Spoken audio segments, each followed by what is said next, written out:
Hi friends, ఈరోజు మనం multigrain దోశలు 2 రకాల చట్నీలు ఎలా చేయాలో చూద్దాము. ముందుగా ఒక గిన్నెలోకి 2 కప్పుల రేషన్ బియ్యము, 1 కప్పు పెసర్లు, 1 కప్పు మినపగుళ్ళు, అరకప్పు కందిపప్పు, అరకప్పు శనగపప్పు.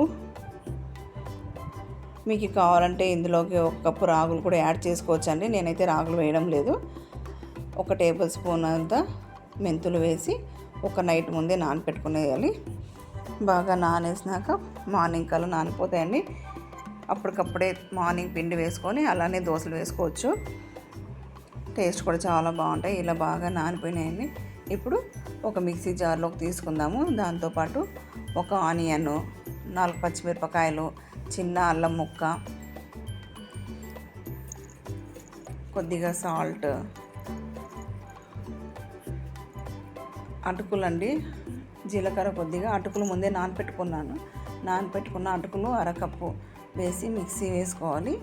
మిక్సీ వేసుకున్నాక పిండి ఇలా చిక్కగా ఉంటుంది. అందులోకి మనకి తగినన్ని వాటర్ వేసుకొని చిటికెడు సోడా వేసి బాగా మిక్స్ చేసి పక్క పెట్టేసుకుందాము.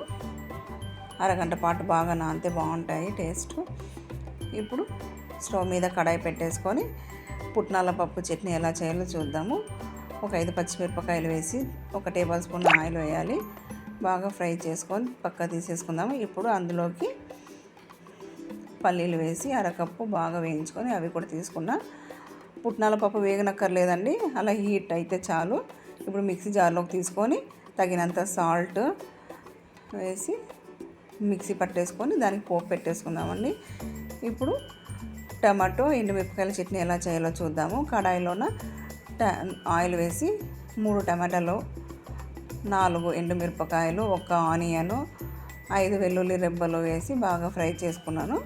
అందులోకి జీలకర్ర, అరకప్పు పుట్నాల పప్పు వేసి దాన్ని కూడా మిక్సీ వేసుకొని ఆ చట్నీ కూడా పోపు పెట్టేసుకుందాము. పోపు పెట్టేసుకొని ఇప్పుడు మనకు రెడ్ చట్నీ కూడా రెడీ అయిపోయింది. ఇప్పుడు స్టవ్ మీద దోశ పెనం పెట్టేసి 1 స్పూన్ ఆయిల్ వేయాలి. ఆయిల్ వేసి బాగా టిష్యూతో బాగా ఇలా రుద్దేసి ఇప్పుడు మనం దోశ పిండిని వేసి దోశ వేసుకుందాము.